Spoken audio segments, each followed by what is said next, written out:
काल झालेल्या पिंपरी महापालिका सभेत कोणताही प्रस्ताव नसताना, इतकंच नाही तर त्याबाबत कुठलीही साधी सूचना, उपसूचनाही कोणी सदस्यांनी मांडलेली नसताना, महापौर रवी लांडगे यांनी 9,322 कोटींच्या बजेटला थेट मंजुरी व एकत्रित मान्यता दिल्याने सभाशास्त्राच्या चिंधड्या उडाल्या. महापौर रवी लांडगे यांनी शोक प्रस्ताव, निषेध प्रस्ताव चर्चेत असताना त्यातच बजेटचा विषयही मंजूर केल्याने सर्वांनी आश्चर्य व्यक्त केले व कपाळाला हात लावला.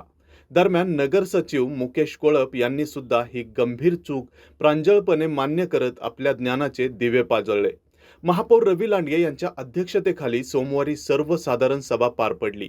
गायिका आशा भोसले यांच्या निधनाचा शोक प्रस्ताव यावेळी विरोधी पक्षनेते भाऊसाहेब भोईर यांनी मांडला आणि शहराच्या वतीने आदरांजली वाहण्यात आली. महापौर लांडगे यांनी नंतर नगरसेविका योगिता नागरगोजे यांचं नाव पुकारलं. लोकसभेत मांडलेल्या नारी शक्ती वंदन विधेयक फेटाळल्याने निषेध व्यक्त करण्यात आला. बहुसंख्य महिला सदस्यांनी त्यावर तडाख्यात भाषणं केली. विधेयक फेटाळलं म्हणून काँग्रेससह सर्व विरोधी आघाडीवर यावेळी कठोर शब्दात प्रहार केला. सभेच्या अखेर सत्तारूढ पक्षनेते प्रशांत शितोळे यांनी नारी शक्ती विधेयकाच्या मुद्द्यावर आजची सभा 5 मे पर्यंत तहकूब करण्याची सूचना मांडली. नगरसेवक ज्ञानेश्वर जगताप यांनी त्याला अनुमोदन दिलं. महापौर रवी लांडगे यांनी त्यावर निर्णय दिला.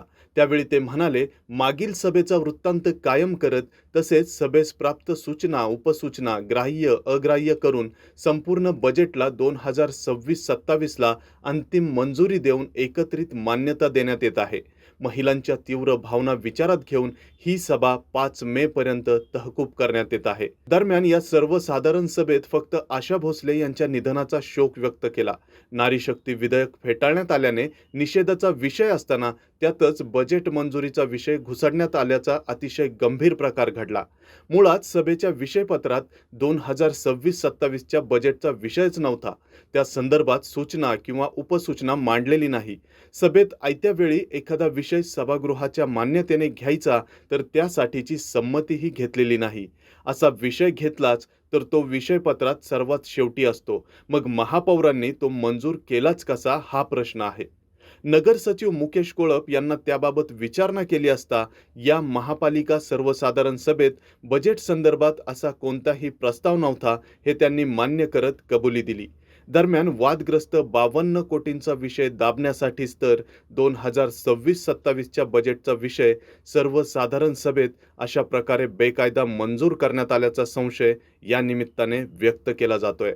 आणखीन घडामोडी जाणून घेण्यासाठी पाहत रहा पिंपरी चिंचवड न्यूज.